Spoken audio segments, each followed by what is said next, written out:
Alright, I want to show you something a little different here. You can see on this fender right here, somebody decided to try to fake patina a beautiful patinaed car already and put a whole bunch of grinder swirl looking marks on it and everything, and it looks absolutely ridiculous, not matches the natural, what it would be natural patina wise. And we're going to try to fix that and make it all blend in to the natural patina that this car has. And I'll show you a technique that kind of come by accident here with doing some taping of the trim on here. And we're going to cover this whole part of the fender here with duct tape.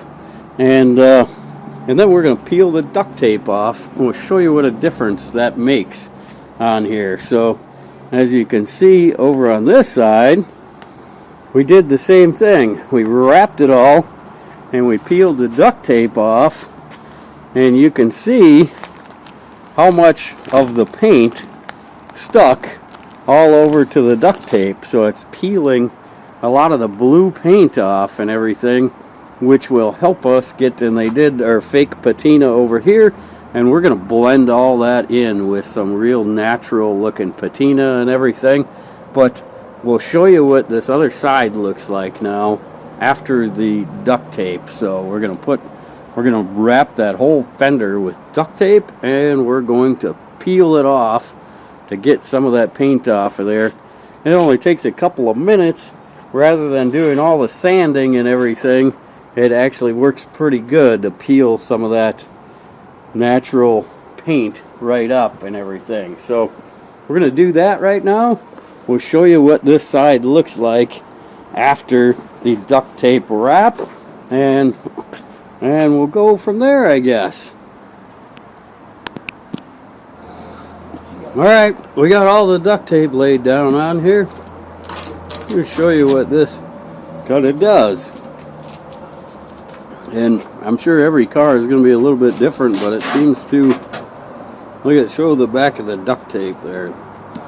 See how much of the paint peeled up with it. And we're getting it down to the black primer underneath there and making it blend quite a bit more.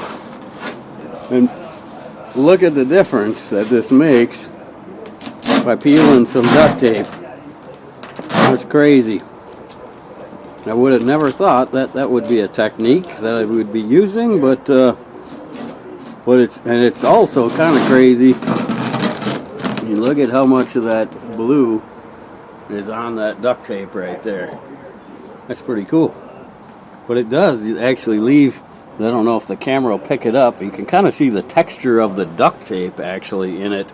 So afterwards we're going to sand it, we're going to blend it, maybe do a little bit of airbrushing, fading with some, and then some natural rust. We're going to rust powder and salt we're going to use, and water to kind of get it to blend, to make this fake patina that somebody else did a absolutely horrendous, horrible job on. And we're going to try to make this thing look a lot more natural looking, and use some more techniques to get this thing to look like it was supposed to be that way and weathered naturally, rather than somebody's stupid grinder mark stuff that they did to it. So yeah, just one more idea for you, that think outside of the box sometimes is the best solution. So it's working. We're going to continue doing some more cool stuff. Patina Nation. Don't forget to like this video. Click like, throw me a comment, let me know what you think. Ring the bell for those notifications when we get a new video. We got lots more coming up, guys. A lot of cool stuff coming up. I hope you guys are enjoying the ride.